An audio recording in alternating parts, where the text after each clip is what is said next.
কলকাতার এক প্রধান বনেদি বাড়ি হচ্ছে বেনিয়াটোলার সেন বাড়ি। যুগ যুগ ধরে বংশ পরম্পরায় চলে আসছে এই বাড়ির দুর্গাপুজো। থামে ঘেরা অট্টালিকায় বিশাল ঠাকুর দালান, তাতে একচালার দুর্গা, পরিবারের নিজস্ব আচার রীতিনীতি মেনে জাঁকজমকের পুজো। বনেদি বাড়ির দুর্গাপুজোর ট্রেডমার্ক যাকে বলে। উত্তর কলকাতার বেনিয়াটোলা স্ট্রিটে এমনই ছবি অধরলাল সেনের 150 বছরের পার হয়ে যাওয়া পারিবারিক দুর্গাপুজো। কলকাতার অন্যান্য বনেদি বাড়ি পুজো যেভাবে প্রচার ও প্রসার ঘটেছে, এটা ঠিক সেভাবে কিন্তু হয়নি। তবে এটা কিন্তু ঐতিহাসিকভাবে খুবই গুরুত্বপূর্ণ, কারণ এখানে দুর্গাপুজোর সময় 3 মহারথী অর্থাৎ শ্রী রামকৃষ্ণদেব, স্বামী বিবেকানন্দ এবং বঙ্কিমচন্দ্র চট্টোপাধ্যায় এসেছিলেন এখানে আড্ডা দিতে। তৎকালীন সময় ইংরেজি সাহিত্যের অসামান্য পণ্ডিত ছিলেন অধরলাল সেন, তবে খুব বেশি দিন তিনি বাঁচেননি। মাত্র 30 বছরের জীবনে তিনি অগাধ পাণ্ডিত্য অর্জন করেছিলেন।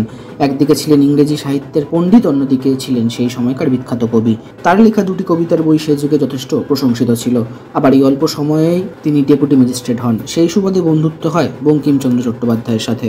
সেনবাড়ির শারদীয়া দুর্গা প্রতিমার কাঠামো পুজো হয় রথযাত্রার দিন। কুমারটুলির একটা নির্দিষ্ট মৃৎশিল্পীর পরিবারই বংশ পরম্পরায় এই বাড়ির প্রতিমা বানিয়ে আসছে এখনো। কয়েক বছর আগে পর্যন্ত একচালায় ঠাকুর গড়ার গোটা কাজটা অধরালয়ের ঠাকুর দালানেই হতো। এখন সময়ের অভাবে শিল্পী কুমোরটুলিতে তার স্টুডিওয়ে ঠাকুর গড়ে শ্রাবণ মাসের সংক্রান্তির দিনে সেনবাড়ির ঠাকুর দালানে প্রতিষ্ঠা করেন দেবী দুর্গাকে। তারপরে শাড়ি গয়না পরিয়ে প্রতিমাকে শালঙ্করা করে তোলার দায়িত্ব নেন বাড়ির বউ মেয়েরা। মহালয়ার পরদিন প্রতিপদের ভোরে ঘট প্রতিষ্ঠা হয়। সেদিন থেকেই শুরু হয়ে যায় সকাল সন্ধ্যে দুবেলা পুজো। মহাষষ্ঠীতে আরও একটি ঘট প্রতিষ্ঠা করা হয়। দশমী অবধি 2টি ঘটেই পুজো চলে।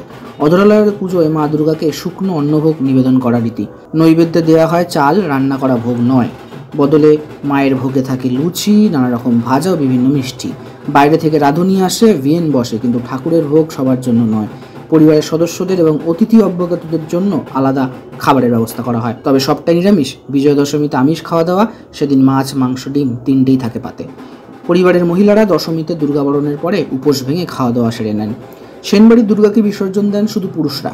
প্রতিমা কাঁধে করে বাড়ি থেকে গঙ্গার ঘাট পর্যন্ত নিয়ে গিয়ে জলে ভাসিয়ে দেওয়া হয়। তবে কালের নিয়মে লোকবল কমেছে এই পরিবারেও। কর্মসূত্রে বাড়ির অনেকে এখন ভিন রাজ্যে বা বিদেশের বাসিন্দা। প্রতিমা কাঁধে চাপিয়ে বিসর্জন দিতে তাই বাইরে থেকে লোক ভাড়া করে আনতে হয় আজকাল। কিন্তু প্রতি বছর ঢাকে কাঠি পড়লেই শিকড়ের টানে বেনিয়াটোলা স্ট্রিটের বাড়িতে অন্তত কয়েকদিনের জন্য ফেরার চেষ্টা করেন পরিবারের বেশিরভাগ সদস্যই। মহাষষ্ঠী থেকে বিজয়া দশমী এই বনেদি বাড়ির পুজো জমে ওঠে। 8 থেকে 80 সবাই মিলে আনন্দ কলরবে।